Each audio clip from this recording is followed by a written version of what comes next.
Baik, bismillahirrahmanirrahim. Assalamualaikum warahmatullahi wabarakatuh.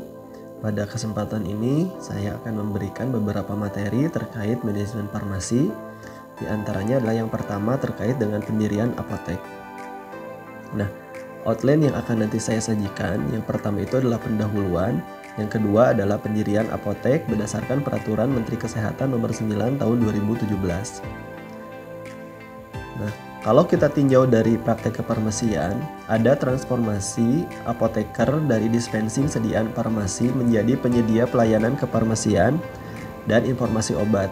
Kita pahami bahwa ada pergeseran paradigma dari product oriented ke patient oriented, di mana di dalam product oriented, obat sebagai sebuah produk, kemudian dilakukan banyak sekali dispensing, kemudian apoteker bekerja mandiri atau solo dalam bekerjanya, kemudian adanya pengetahuan yang terspesifikasi bagi diri sendiri. Nah, sedangkan pada saat paradigma itu berubah dan bergeser ke patient oriented, maka terjadi perubahan pada terapi obat, di mana obat bukan hanya sebuah produk, tapi juga sebuah sarana dalam menyampaikan sebuah informasi dan kepahaman bagi pasien. Kemudian kita lebih mengenal dengan adanya caregiver seperti itu. Jadi kita lebih memahami tentang asuhan kefarmasiannya, lebih banyak mendengar, lebih peduli terkait dengan hal-hal yang terjadi pada pasien. Kemudian kita bekerja sama di dalam beberapa aspek dengan tim tenaga kesehatan lainnya, baik itu dokter, perawat, atau tenaga kesehatan yang lainnya. Nah, adanya informasi yang disampaikan kepada pasien, baik itu berupa VIO, pelayanan informasi obat, komunikasi, informasi, dan edukasi, ataupun dalam bentuk konseling yang lebih terarah sehingga dapat meningkatkan kepahaman pasien. Nah, tujuan ini adalah tentu saja untuk meningkatkan outcome terapi pasien dalam rangka peningkatan kesehatan dan keselamatan pasien. Nah, sehingga apoteker dalam pelayanan kesehatan memiliki beberapa peran yang kita bisa lihat. Di antaranya adalah dia sebagai tenaga kesehatan yang memiliki keahlian dalam bidang obat.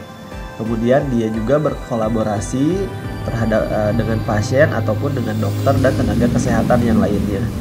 Nah, apoteker juga dapat meningkatkan manajemen pengobatan dalam rangka meningkatkan outcome kesehatan yang positif.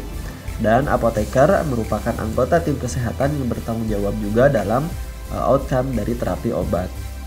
Nah, pelayanan kefarmasian ini merupakan bagian dari pelayanan kesehatan, di mana pelayanan kesehatan ini terbagi menjadi pelayanan medis, pelayanan keperawatan, pelayanan kesehatan lainnya, dan pelayanan kefarmasian. Pelayanan kefarmasian dalam PP nomor 51 tahun 2009 tentang pekerjaan kefarmasian merupakan pelayanan yang langsung dan bertanggung jawab kepada pasien yang berkaitan dengan sediaan farmasi yang dimaksudkan untuk mencapai sebuah hasil yang pasti untuk meningkatkan mutu kehidupan dari pasien. Nah, kemudian apa sih tujuan dari pelayanan kefarmasian ini? Tentu saja tujuan dari pelayanan kefarmasian ini adalah menyediakan dan memberikan sediaan farmasi dan alat kesehatan disertai dengan informasinya. Nah, sehingga masyarakat dapat mendapatkan manfaat yang terbaik. Nah, dari kegiatan dan tujuan pelayanan kefarmasian ini dilakukan tentu saja di beberapa fasilitas kesehatan kefarmasian berupa rumah sakit, puskesmas, klinik, terkhusus yang akan kita bahas hari ini adalah apotek. Dalam rangka menjamin mutu pelayanan kefarmasian di apotek, maka ada Peraturan Menkes Nomor 9 Tahun 2017 tentang apotek.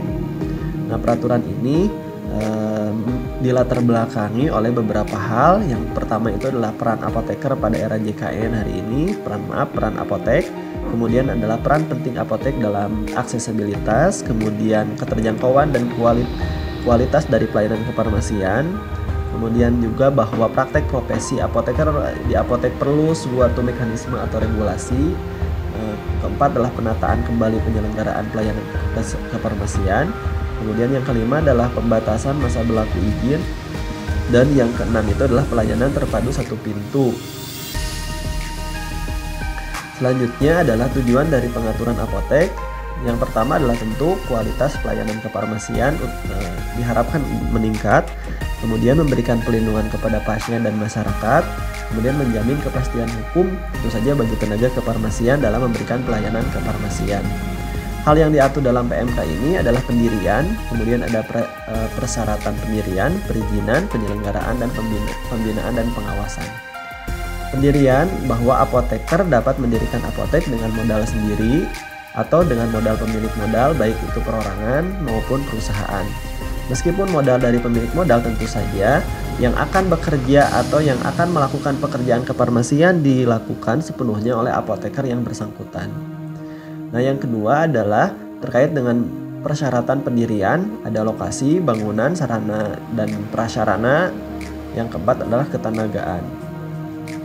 Nah, dari segi lokasi, segi penyebaran dan pemerataan pelayanan kesehatan harus dilihat, jangan tertumpuk pada satu lokasi atau satu tempat tertentu. Kemudian dilihat dari jumlah penduduknya, kemudian juga kita bisa melihat dari kemampuan daya beli penduduk di sekitar lokasi apotek, kemudian kesehatan di lingkungan sekitar apotek, keamanan, mudah dijangkau masyarakat dengan kendaraan, kemudian etika profesi untuk tidak saling mematikan usaha apotek sejawat dan persaingan yang tidak sehat. Nah, untuk bangunan itu harus aman dan permanen. Selanjutnya adalah untuk sarana, di mana harus ada sarana penerimaan resep, kemudian sarana pelayanan resep dan peracikan, kemudian ada sarana untuk penyerahan sediaan farmasi dan alat kesehatan, sarana yang kita gunakan untuk konseling, sarana untuk penyimpanan sediaan farmasi dan alat kesehatan, dan juga berupa sarana berupa penyimpanan arsip-arsip atau dokumen-dokumen yang dilakukan di apotek. Untuk prasarananya harus ada instalasi air bersih, instalasi listrik, kemudian sistem tata udara yang baik, kemudian sistem proteksi kebakaran yang memadai. Nah, untuk peralatan itu diantaranya adalah rak obat, kemudian ada alat racik atau alat peracikan, kemudian ada bahan pengemasan, lemari pendingin, meja, kursi, komputer, sistem pencatatan mutasi obat, formulir catatan pengobatan pasien, dan peralatan lainnya yang sesuai dengan kebutuhan. Nah, sedangkan untuk perizinan, izin apotek berupa surat izin apotek akan diberikan oleh Menteri melalui pelimpahan wewenang kepada pemerintah daerah, kabupaten, atau kota. Jadi sebenarnya yang memberikan izin itu adalah kementerian, tetapi wewenang itu diberikan kepada pemerintah kabupaten atau kota. Nah, surat izin apotek ini berlaku 5 tahun dan dapat diperpanjang kembali selama memenuhi persyaratan. Surat izin apotek ini diajukan oleh apoteker kepada Pemda kabupaten atau kota. Nah, masa berlaku SIA ini adalah mengikuti masa berlakunya SIPA. Nah, untuk penerbitan SIA ini apoteker harus mengajukan permohonan tertulis kepada pemerintah daerah, kabupaten, kota dengan menggunakan formulir 1. Nah, permohonannya berisi fotokopi STRA, kemudian dengan menunjukkan STRA asli. Yang kedua adalah fotokopi KTP, fotokopi NPWP apoteker, fotokopi lokasi dan denah bangunan. Yang terakhir adalah daftar sarana, prasarana, dan peralatan yang sudah dilakukan di list dan diarsipkan atau diikutsertakan dalam dokumen-dokumen yang di atasnya. Sedangkan untuk penerbitan surat izin praktek apoteker dan atau surat izin praktek tenaga teknis kefarmasian itu diterbitkan oleh pemerintah kabupaten kota, di mana pemerintah kabupaten kota itu dapat berbentuk baik itu dinas kesehatan, badan perizinan terpadu, atau lembaga lain yang ditetapkan oleh bupati. Nah, biasanya nanti merupakan hasil rekomendasi, kemudian setelah hasil rekomendasi ini diterbitkanlah SIPA dan SIP TTK. Nah, di sini kita bisa lihat bahwa apotek ini berdasarkan peraturannya harus wajib memasang, yang pertama adalah papan nama apotek, di mana papan nama apotek ini yang berisi adalah nama apotek, nomor SIA-nya, dan alamatnya. Juga harus mencantumkan papan praktek apoteker, di mana ada nama apoteknya, kemudian nama apotekernya, nomor SIPA, dan juga jam praktek apotekernya. Selanjutnya ini adalah diagram ARIR, di mana pengajuan terkait dengan surat izin apoteker meminta rekomendasi kepada IAI untuk melakukan praktek di sarana pelayanan kesehatan atau di fasilitas kesehatan. Kemudian Setelah direkomendasi oleh IAI, melanjutkan ke dinas kesehatan, mengajukan izin, kemudian dari sana diperiksa maksimal 6 hari, bila perlu meminta bantuan Balai POM. Tetapi biasanya pemeriksaan dilakukan oleh orang dinas ke sarana yang kita ajukan.